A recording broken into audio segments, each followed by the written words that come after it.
ঢাকা ভার্সিটিতে চান্স পাইছি। এই কথা বলার যে মজাটা, সেটা তুমি যতক্ষণ না কোনো একটা ভার্সিটিতে চান্স পাবা, ততক্ষণ তুমি বুঝতে পারবা না। যদিও ভার্সিটি খুব একটা ম্যাটার করে না, দিন শেষে স্কিল ম্যাটার করে, তাও একটা ভালো ভার্সিটি তোমার চলার পথকে অনেকটা মসৃণ করে দেয়।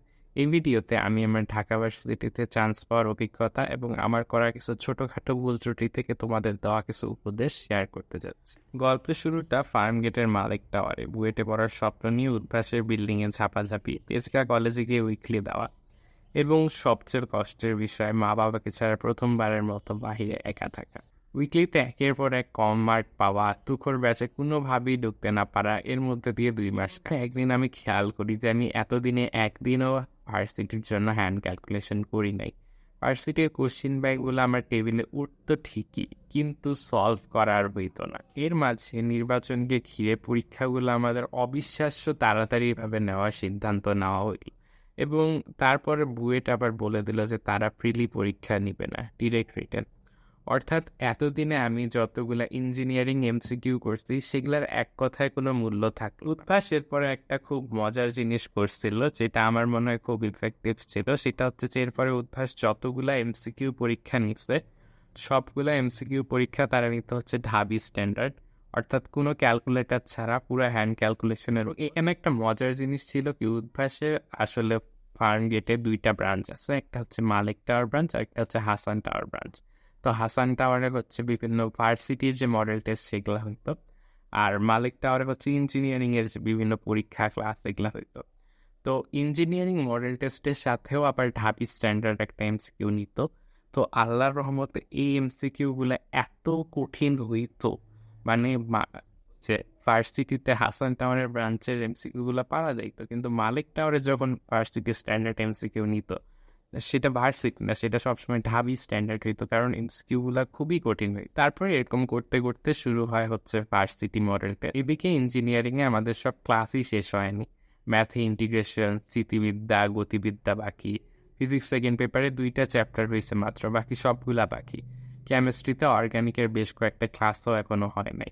তার মধ্যে থেকে ভার্সিটি মডেল টেস্ট শুরু হয়ে গেল, এবং ভার্সিটি মডেল টেস্ট শুরুতে ভাবছিলাম যে আমি দিব না, আর শুরুর কিছুগুলা। পরে আসলে আমার যে ভাইয়া পড়াইতো, পড়ান ভাইয়া, সে ভাইয়া বললো যে দেখো শাহির, মডেল টেস্ট কিন্তু মিস দিও না। তো মডেল টেস্ট করে দেওয়া শুরু করলাম।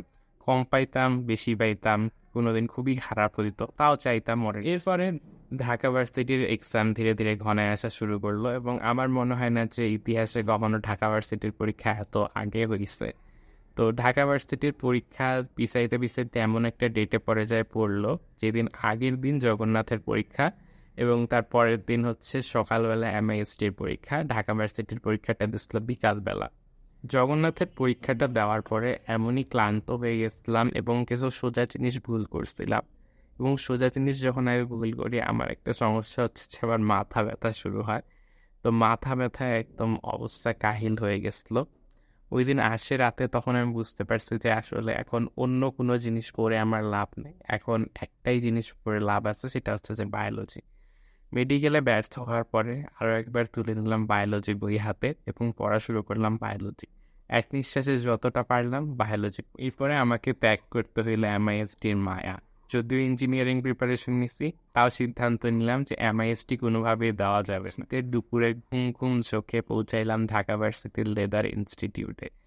এটা মূলত ঢাকা ভার্সিটির ক্যাম্পাস থেকে অনেক দূরে, হাজারীবাগে অবস্থিত। তো প্রথমত আমরা লেগুনা করে নামছিলাম জিগাতলায়, সেখান থেকে একটা রিক্সা নিয়ে তারপরে ওই লেদার ইনস্টিটিউটে পৌঁছাইছিলাম। তো সেখানে আমাদের হচ্ছে খরা রোদের মধ্যে কিছুক্ষণ দাঁড়া করে রাখছিল। রাখার পরে লেদার ইনস্টিটিউটের যে রুমগুলা, সেখানে নিয়ে এসলো। তো রুমগুলা খুবই ঠান্ডা। তো আমি আসলে ঢুকার আগে বাইরে একটা চায়ের দোকান ছিল, যেখানে একটু চা খাইছিলাম, ঘুম ঘুম পাচ্ছিল খুবই। তো রুমে ঢুকেও দেখতেছি যে ওই যে ট্যাবলেট যে বেঞ্চগুলো আছে, এক হাতা বেঞ্চগুলা, এগুলো আমার খুবই বিরক্ত লাগে, এগুলা ওইখানেও ছিল। তো ওগুলাতে ওগুলা বসতে হয়েছে, এবং আমার সিটটা বসছিল একদম সবার সামনের সারির যে ট্যাবলেট বেঞ্চগুলো ছিল তার মধ্যে। তো সেখানে হচ্ছে তখন গেলাম, যায় চোখে মুখে বেশ কিছুবার পানি দিলাম, যাতে কোনোভাবেই ঘুম ঘুম না লাগে। তারপরে রুমটার একটা জিনিস হচ্ছে কি, বিকালবেলা যখন রোদটা একটু নামিয়ে আসছে, তখন মানে তারপর মানে যারা আর কি দুপুরে ঘুমায় তাদের এই জিনিসটা খুব একটা কি বলবো একটা লোভনীয় সময় ঘুমানোর জন্য। তো এরকম একটা আবহাওয়ার মধ্যে পরীক্ষা দেওয়া খুবই কষ্টকর। তো এরপর শুরু হলো 90 মিনিটের ঢাবির যুদ্ধ। এবং আমার মনে হয় ঢাকা ভার্সিটির পরীক্ষায় যত রকমের অড আছে সব একসাথে শুরু হয়েছে। অ্যাংজাইটি বলো, প্যানিক অ্যাটাক বলো, এত এত পরীক্ষা দেওয়ার পরও আমি কেন যেন পরীক্ষার মাঝে হঠাৎ রিয়েলাইজ করলাম যে আমি আসলে টাইমটাকে কেমনে ভাগ করে কেমনে ইউটিলাইজ করবো কোনো কিছুই আমি তালগুলি খুঁজে পাচ্ছি। আমি জানি না ঢাকা ভার্সিটির ফিজিক্সের কোশ্চেনগুলো এত দুর্বোধ্য কেন হয়। পরীক্ষা যখন শেষ হইলো তখন ধীরে ধীরে যখন বিল্ডিংয়ের সিঁড়ি দিয়ে নামলাম বাহিরে বের হচ্ছি তখন মনে হইলো যে আসলে চান্স বোধহয় আর হবে না। হইলেও হয়তো এমন কোনো সাবজেক্ট পাবো যেটাতে আসলে মানে পড়ে পড়ে আসলে জীবনের যে সন্তুষ্টি সেটা হয়তো খুঁজে পাবো না। এরপর ঢাকা ভার্সিটির রেজাল্ট দিতে অনেক সময় লাগে, এর মধ্যে মোটামুটি সব পরীক্ষাই শেষ হয়ে গেছে। আমি মাকে বারবার করে বলছি যে মা, তোমাকে বলছিলাম ঢাকা ভার্সিটিতে হবে কিন্তু হয়তো আমার চান্সটা হবে না। এর মধ্যে থেকেই দিল রেজাল্ট। আমি হাঁটু গাড়ে বাবার সাথে রেজাল্ট খুলতেছি ট্যাপে। বাবাও হয়তো ধরে নিছে যে খুব একটা ভালো র্যাঙ্কিং হয়তো আসবে না, আসলেও বা চান্সই হয়তো হবে না। তো তারপর রেজাল্ট খুলে দেখি যে 1256তম। তখন তো বুঝলাম যে না, একটা ভালো তাহলে সাবজেক্ট পাচ্ছি।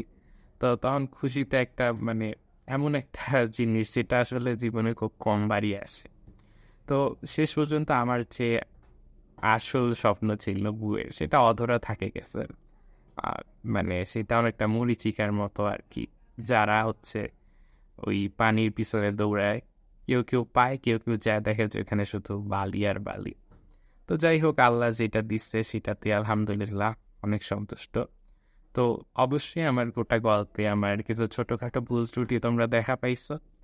তো সেগুলা সামারাইজ করে তোমাদের জন্য কিছু পরামর্শ। নাম্বার 1 হচ্ছে যে ঢাবি স্ট্যান্ডার্ড ফিজিক্স কোশ্চেন সলভ করা। তো ঢাবিতে যে ফিজিক্স কোশ্চেনগুলো আসে এগুলো হচ্ছে ইঞ্জিনিয়ারিংয়ের যে একটু ভিন্ন টাইপের, আবার একদম জেনারেল ভার্সিটি টাইপেরও প্রশ্ন আসে না।